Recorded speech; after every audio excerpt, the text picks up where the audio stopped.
Hello friends, आप सभी का पुनः स्वागत है। लेकिन आज हम एक अपडेट एक हिसाब से देखो तो सही भी है और वैसे देखो तो गलत भी है, क्योंकि जब गलत तरीके से भर्तियाँ होंगी तो यही होना चाहिए। इनफैक्ट कई बार ऐसा भी होता है, कहते ना, एक कहावत है, गेहूं के साथ घुन भी पिसता है। तो ऐसे में क्या होता है, जो सही होते हैं उनकी भी समस्या आ जाती है, क्योंकि जब कोई भी चीज़ धरातल से हटाई जाती है तो उसका असर सभी पर पड़ता है, चाहे गलत हो कोई या फिर सही हो। तो ऐसा ही हुआ है ईसीसी ई एजुकेटर में। हम सभी जानते हैं कई जिलों से, जैसे कि आपकी बात करूं, मुरादाबाद, शाहजहांपुर, आजमगढ़ और संत कबीर नगर, ये 4-5 ज़िले ऐसे हैं जहां से लगातार मांग हो रही थी कि इस भर्ती की जांच की जाए, ईसीसी ई एजुकेटर भर्ती की जांच की जाए, जिसमें एक ज़िले की सुनवाई हुई, कार्यवाही की गई, मतलब सबको जांच पड़ताल की गई। और उसके बाद जब अधिकारियों को लगा कि हाँ, यहाँ पर धांधलेबाजी हुई है, उनसे बहुत सारे सवाल जवाब पूछे गए, तो जाकर यही समझ में आया कि हाँ, भर्ती गलत तरीके से कराई गई है। तो आज हम पूरी देखते हैं अपडेट। एंड आप सभी जानते हो ये जो अपडेट रहेगी ये 10,684 के अंतर्गत रहेगी, क्योंकि दो तरीके की भर्ती हम चैनल पर अभी बता रहे हैं आपको, 10,684 और 8,800, जिसमें 8,800 में तो अभी 4 जिलों में भर्तियाँ हुई हैं, और मतलब हुई हैं क्या, अभी आवेदन लिए गए हैं। एंड और ज़िले जो बचे हुए हैं उनमें तो अभी आया ही नहीं है। 10,684 ही है, जिसमें 2-4 ज़िले बाकी रह गए हैं, मतलब 8-9 ज़िले बाकी रह गए हैं, बकाया सभी जगह वैकेंसी आ चुकी हैं। तो उसी में अब कई ज़िले ऐसे भी हैं, अभी तक तो फॉर्म आए हैं, अब कई ज़िले ऐसे हैं जिसमें आपको सुनने को ये खबर भी मिलेगी कि ये भर्ती निरस्त हुई है, क्योंकि 4 नाम तो अभी मैंने बता दिया और एक में ऐसा हो भी गया है। मैं ये नहीं कह रही हूँ कि 100% ये निरस्त होंगी, पर हाँ, संत कबीर नगर की तो निरस्त हो चुकी है। ठीक है, तो देखिए, ईसीसी ई एजुकेटर भर्ती प्रक्रिया निरस्त होगा आवेदन, मतलब दोबारा से आवेदन होगा। संत कबीर नगर ईसीसी ई एजुकेटर भर्ती प्रक्रिया में धांधली किए जाने की पुष्टि होने के बाद इसे निरस्त कर दिया गया है। इसके लिए अब नए सिरे से आवेदन जो है लिए जाएंगे और सीडीओ की निगरानी में भर्ती प्रक्रिया पूरी की जाएगी। एंड मैं फ़ोटो ज़रा छोटा कर दूँ, ठीक है, की जाएगी। भर्ती प्रक्रिया के दौरान अभ्यर्थियों से तैयार की गई मेरिट सूची में हेरफेर किए जाने का आरोप लगाते हुए काउंसलिंग के दौरान न केवल हंगामा किया था, बल्कि जिलाधिकारी आलोक कुमार से मिलकर शिकायत करते हुए, ठीक है, शिकायत यहाँ पर देखिए खबर दिया है, शिकायत जो है करते हुए, एक सेकेंड, इसकी जांच कराने की मांग की थी। ठीक है, भर्ती प्रक्रिया में अनियमितता की बढ़ती शिकायत से को गंभीरता से लेते हुए, अच्छा, ये वीडियो पूरा आप लोग क्यों देखेगा, कुछ शिकायतें, जैसे कि क्या होता है आप लोगों को, जब आप जाते हैं, मान लो आपके मन में भी आएगा कि हमारे जिले में हमें लग रहा है कि ऐसा हुआ है, जैसे कि आजमगढ़ में भी धांधली हुई है, सुना जा रहा है, तो अगर आपके मन में आता है तो कुछ क्वेश्चंस जो मोटे तौर पे आपको पता होना चाहिए था, हम चाहिए कि हमें कौन से क्वेश्चन रखने चाहिए। तो यहाँ से आपको क्वेश्चन भी, अगर आपको समझ नहीं आ रहा है तो आप यहाँ से उठा सकते हैं कि ये चीज़ें, मतलब यहाँ पर मैं भी आपको पढ़ के बताऊँगी, ठीक है ना। तो यह अनियमितता की बढ़ती शिकायत को गंभीरता से लेते हुए जिलाधिकारी ने सीडीओ जयकेश त्रिपाठी को जांच सौंपी थी। जांच के क्रम में सीडीओ ने बीएसए समेत कमेटी के सभी सदस्यों को 25 अक्टूबर को भर्ती से संबंधित सभी पत्रावली और मेरिट सूची के साथ, ठीक है, ये सारी चीज़ें मेरिट सूची के साथ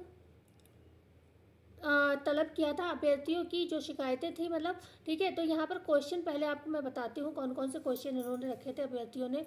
इन बिंदुओं की जांच मांगी कि गत 2, 3 व 5 मई को कितने अभ्यर्थियों के अभिलेखों की जांच हुई, ऐसे ही आपके ज़िले की जो डेट रही हो उस ज़िले में कितने अभ्यर्थियों की जांच हुई थी, डाइट में सूची का प्रकाशन किया जाए। सेवा आयोजन पोर्टल के माध्यम से मिले आवेदनों की मेरिट सूची में अनियमितता की जिम्मेदारी एनआईटी की सूची की जांच कराई जाए। आज मैं एक चीज़ और बताऊंगी उन बच्चों के लिए जो पैसे देकर जॉब लेने को तैयार रहते हैं। अब आपको पता है आपका पैसा भी गया है यहाँ पर, अब आपकी ये जॉब भी जाएगी, ठीक है। मतलब कहीं ना कहीं अब आपको ना जॉब मिलनी है, मान लो ये तो भर्ती निरस्त हो गई अब आपकी।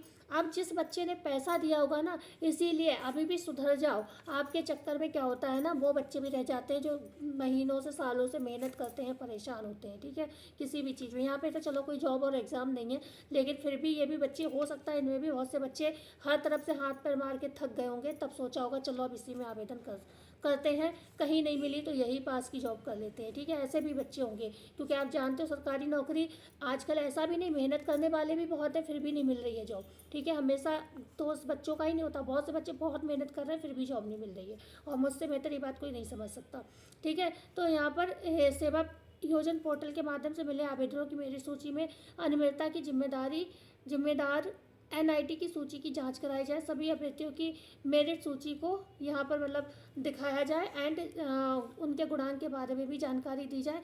अभ्यर्थियों की सूची में तमाम ऐसे अभ्यर्थी भी शामिल हैं जिन्होंने सेवा योजन पोर्टल पर आवेदन ही नहीं किया था भाई साहब, और जॉब दे दी गई, उनके फॉर्म सीधे ले लिए गए, ऐसे अभ्यर्थियों को बाहर किया जाए। शासनादेश में निहित प्रावधानों के आधार पर आरक्षण के प्रावधानों को पूरी यहाँ पर जांच की जाए, ठीक है। तो ये सारी चीज़ें यहाँ पर जो है रहीं, और ऐसे ही खबर आपकी ये एक अखबार की नहीं है कि मैं कहीं से उठा के ले आई, मतलब दैनिक जागरण, अमर उजाला, हर जगह ये छाई हुई है खबर, आप देख पढ़ सकते हैं। ईसीसी यहाँ पर दिया है, ईसीसी ई एजुकेटर की भर्ती प्रक्रिया की सीडीओ से जांच कराई गई, इसमें अनियमितता पाए जाने के बाद इसे निरस्त कर दिया गया। तो वही खबर है जो मैंने अभी आपको पढ़कर बता दिया, तो मैं आपका समय बर्बाद नहीं करूंगी, ठीक है। तो ये रही खबर। अभी मैं थोड़ा कुछ और देख लेती हूँ, कुछ बताने लायक को बता दूँ, फिर आपको यहाँ पर देख रहे हैं ये अमर उजाला, मतलब छाया हुआ है सर आपका संत कबीरनगर यहाँ पर, ठीक है, छाया हुआ है। कब कब ये खबरें प्रकाशित हुई इसको लेकर, और तब जाकर ये होता है ना, न्यूज़पेपर वालों का भी योगदान होता है। तो कोई पत्रकार आप पकड़ लीजिए, कोई पत्रकार पकड़ लीजिए अगर आपके बाजुओं में दम है, मतलब बहुत से लोग ऐसे होते हैं कि ऐसी पहुंच रखते हैं कि एक आध पत्रकार वगैरह नज़र में होता है, तो उनका सहारा लीजिए, आप भी लोगों की तरह खबर को छपवाइए बार बार, तब आपके ज़िले की सुनी जाएगी, अगर आपके ज़िले में भी ऐसा हुआ है तो अभी तो संत कबीरनगर की निरस्त हुई है, और मेरे हिसाब से किस किस ज़िले की निरस्त होनी चाहिए, आजमगढ़ की निरस्त होनी चाहिए, शाहजहाँपुर की निरस्त होनी चाहिए, मुरादाबाद की निरस्त होनी चाहिए, क्योंकि यहाँ पर धांधली बड़ी मतलब सुना जा रहा है कि बहुत अच्छी तरीके से की गई है। इनफैक्ट थोड़ी बहुत तो हर जगह ही हुई होगी, लेकिन फिर भी एक होता है कि मतलब 99% या 100% बच्चे ऐसे ही चुन लिए गए जिन्होंने पैसे भरे हैं। तो ये जो आज की अपडेट थी, आई होप आपके काम की रही होगी। बकाया अभी आंगनबाड़ी भर्ती को लेकर जो आप लोग कमेंट करते हैं, कमेंट के ऊपर मैंने छोटी सी वीडियो बनाई थी दोपहर में, आपको मिल चुकी होगी, तो आप वो वीडियो जो है यहाँ पर देख सकते हैं जाकर हमारे चैनल पर। एंड और आपको एक चीज़ यहाँ पर हम आपको दिखाना चाहते हैं, आपकी फ़ोटो दिख रहा है, यहाँ पर ज़्यादातर लोग मैरिड है, ठीक है। ये मुझे एक दो लोग ऐसा लग रहा है देखने से ऐसे अनमैरिड है, बकाया मतलब फेस इनका क्लियर नहीं है, नहीं तो पता चल जाता।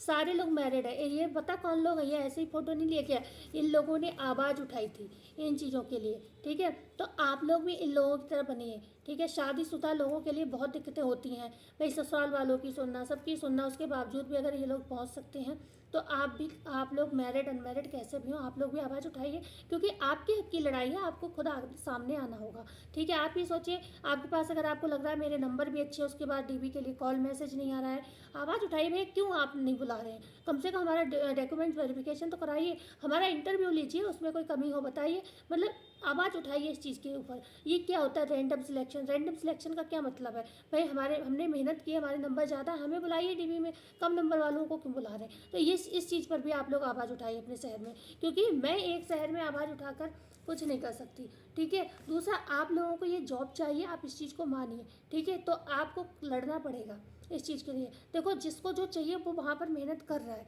इसलिए आपको ये चाहिए तो आपको खुद मेहनत करनी पड़ेगी आपके लिए, अपने लिए, ठीक है। देखो, बताना समझाना मेरा काम है और करना आपका काम है, ठीक है। तो मिलते हैं कल नई वीडियो में नई जानकारी के साथ। ऐसे अपडेट के लिए वीडियो को लाइक शेयर सब्सक्राइब जरूर करिएगा। और प्लीज़ आप लोग जो ये कहते हैं ना मैम, आप हमारे ज़िले का नहीं बताते हैं, ये मुझे अजीब लगता है कि मैं उस वीडियो में बता चुकी होती हूँ बस्ती ज़िले का, अम्बेडकर नगर का, सबका अपडेट मैंने सुबह बताया, उसके बाद उसी वीडियो के नीचे आप कमेंट कर रहे हैं कि मैम आपने हमारे ज़िले का नहीं बताया। आपको बताऊँ, मैं इससे बहुत परेशानियों से गुजर रही हूँ, शरीर से भी मैं फिट नहीं हूँ, त्यौहार से गुजरी हूँ, उसके बावजूद भी मेरी ग्रैंड मदर इन लोग की एक्सपायर हुई थी, तो उनका भी आज वो था जो होता है ना मंथली पंडित वगैरह खिलाए जाते हैं, तो वो सब करना, सब सारी जिम्मेदारी मैं अकेले समेटती हूँ, बच्चों को पढ़ाना लिखाना सब कुछ। उसके बावजूद भी अगर मैं आपको अपडेट दे रही हूँ तो थोड़ा आप लोग पढ़ सुन लिया करिए। कमेंट करते हो, मेरे पास इतना टाइम नहीं होता, मैं फिर भी बहुत बच्चों के कमेंट के आंसर देती हूँ। आप कमेंट सेक्शन को चेक करिएगा जाके, इतना समय नहीं होता, मैं बिल्कुल थक जाती हूँ, पूरा दिन लगी रहती हूँ। और सुबह इतनी जल्दी उठती हूँ, कभी कभी मैं 4 बजे भी उठ जाती हूँ, कभी मैं 5 बजे भी उठ जाती हूँ, जैसा कंडीशन होता है वैसे उठती हूँ, और तब जाकर मैं ये सब कर पा रही हूँ। नहीं तो मेरे लिए बहुत मुश्किल होता है, जब मैं ज़्यादा थकी हुई होती हूँ तो मैं 5 बजे उठती हूँ, नहीं तो मैं 4 बजे भी उठती हूँ। और नहीं, अगर आपको भरोसा है तो मैं आपको दिखाऊँगी कभी आपका अपना रूटीन, ठीक है। तो समझिए मेरी परेशानी प्लीज़। वीडियो 8 से 10 मिनट का होता है, देख लिया करिए। तो मिलते हैं कल नई वीडियो में नई जानकारी के साथ। धन्यवाद।